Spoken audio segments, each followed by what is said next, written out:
On a tous déjà eu cette impression, pas vrai? D'être un peu une marionnette. Un jour, on déborde d'énergie, on pourrait soulever des montagnes, et le lendemain, sans raison apparente, on est complètement à plat. Notre humeur, notre poids, tout ça semble n'en faire qu'à sa tête. Et si je vous disais que tout ça est en fait dirigé par un incroyable réseau chimique à l'intérieur même de notre corps? Aujourd'hui, on part à la découverte de cet orchestre un peu particulier. Alors, cette fameuse question. Pourquoi ces montagnes russes permanentes? Eh bien non, ce ne sont pas juste des caprices ou le fruit du hasard, ce sont en fait les mélodies et parfois les dissonances de notre orchestre intérieur. C'est lui qui tire les ficelles. Cet orchestre, il porte un nom, c'est le système endocrinien. Il faut l'imaginer comme un ensemble de musiciens, qui sont les glandes, et de notes de musique, qui sont les hormones.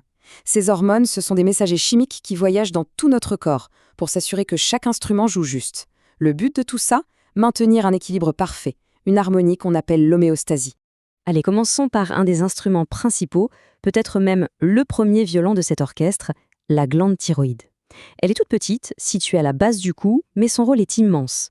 En fait, c'est un peu le thermostat général de notre corps. Oui, un thermostat. C'est vraiment la meilleure image. La thyroïde, via ses hormones, va dicter à quelle vitesse chaque cellule de notre corps doit brûler de l'énergie. Est-ce qu'on met les gaz à fond ou est-ce qu'on passe en mode éco?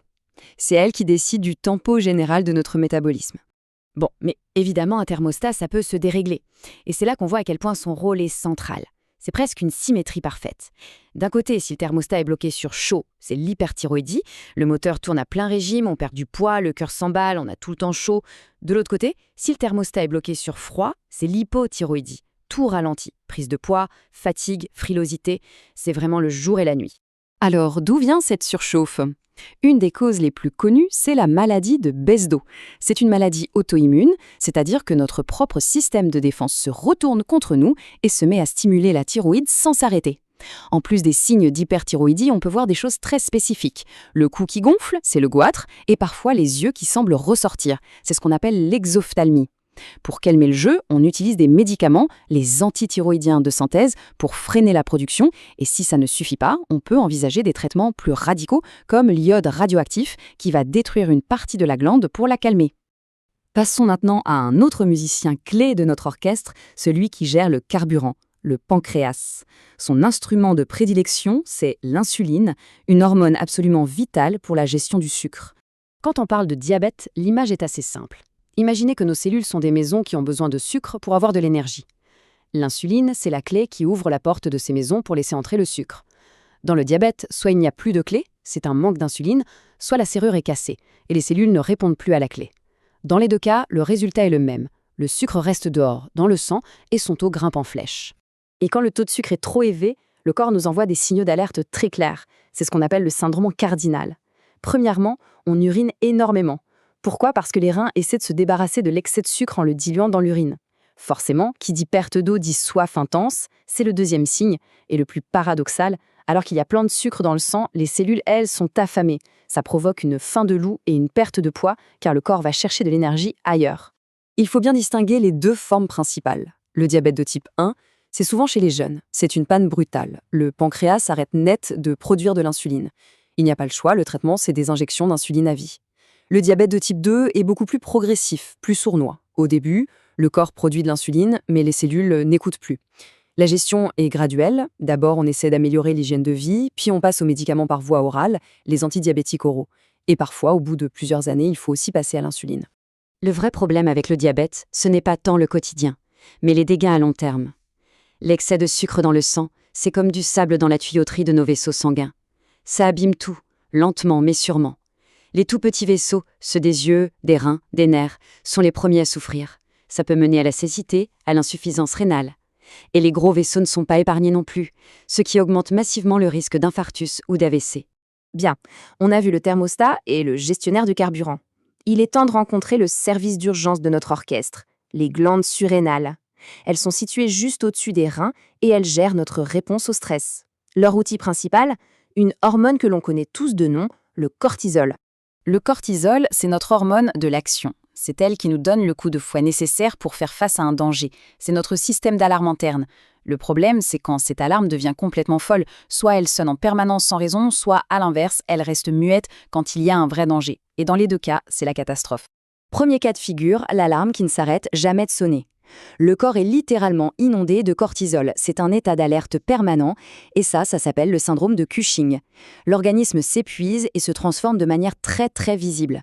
Sous l'effet de cet excès de cortisol, le corps change de silhouette. Les graisses vont se loger sur le visage, qui devient rond et rouge, et sur le tronc. À l'inverse, les bras et les jambes deviennent très fins à cause de la fonte des muscles. La peau aussi devient fragile, presque transparente, avec de larges vergetures. Pour soigner ça, il faut trouver d'où vient l'excès de production, si c'est une tumeur par exemple qu'il faudra opérer, ou utiliser des médicaments qui bloquent la synthèse du cortisol. Et maintenant, le scénario inverse. L'alarme ne se déclenche plus du tout. C'est la maladie d'Addison. Le corps est incapable de produire du cortisol. On pourrait penser que c'est une bonne chose de ne plus avoir d'hormones du stress. En réalité, c'est extrêmement dangereux. Le moindre petit stress, une simple infection, peut devenir une situation critique. Les signes sont assez clairs, une fatigue écrasante et permanente, une tension artérielle très basse, une perte de poids. Mais le signe le plus étonnant, c'est la mélanodermie. La peau prend une teinte foncée, un peu comme un bronzage qui ne s'en va jamais, même sur les gencives ou dans les plis des mains. C'est la signature de la maladie. Heureusement, le traitement est logique. On va simplement remplacer ce que le corps ne fabrique plus en donnant de l'hydrocortisone sous forme de comprimés à vie. D'accord, on a vu ces différents problèmes et qui ont l'air assez complexes, mais alors comment les médecins font-ils pour trouver la fausse note dans cet orchestre? Eh bien, c'est un vrai travail de détective qui consiste à écouter le dialogue entre les musiciens. Et pour comprendre cette enquête, il faut d'abord rencontrer le véritable chef d'orchestre. C'est l'hypophyse, une toute petite glande située à la base du cerveau. C'est elle qui donne le la. Elle envoie des signaux de stimulation à la thyroïde, aux surrénales, pour leur dire quand et avec quelle intensité elles doivent jouer leur partition. Mais attention, ce chef d'orchestre ne crie pas ses ordres dans le vide. Il écoute en permanence les retours des musiciens. C'est ce qu'on appelle le rétrocontrôle, ou la boucle de rétroaction. Quand la thyroïde a produit assez d'hormones, elle envoie un signal à l'hypophyse qui lui dit « Ok, c'est bon, tu peux calmer la stimulation ». C'est une conversation permanente qui permet de maintenir l'équilibre. Alors, l'enquête se déroule en plusieurs étapes logiques. D'abord, on fait un test statique, une simple prise de sang pour mesurer à la fois l'hormone de la glande et l'hormone de stimulation du chef d'orchestre. C'est comme écouter l'orchestre au repos. Si les résultats sont anormaux, on passe au test dynamique. Si on pense qu'une glande produit trop, on fait un test de freinage. On donne une substance qui est censée la calmer et on regarde si elle réagit. À l'inverse, si on pense qu'elle ne travaille pas assez, on fait un test de stimulation pour voir si on peut la réveiller. C'est en analysant ces réactions qu'on peut localiser précisément l'origine du problème. Au final, on se rend compte que notre corps est une symphonie chimique d'une complexité et d'une beauté incroyables. Tout est lié. Le tempo de la thyroïde, la gestion de l'énergie par le pancréas, la réponse au stress des surrénales. Chaque glande joue un rôle essentiel et dialogue avec les autres. Et apprendre à écouter cet orchestre intérieur, à reconnaître ses harmonies mais aussi ses dissonances, c'est une clé fondamentale pour notre santé.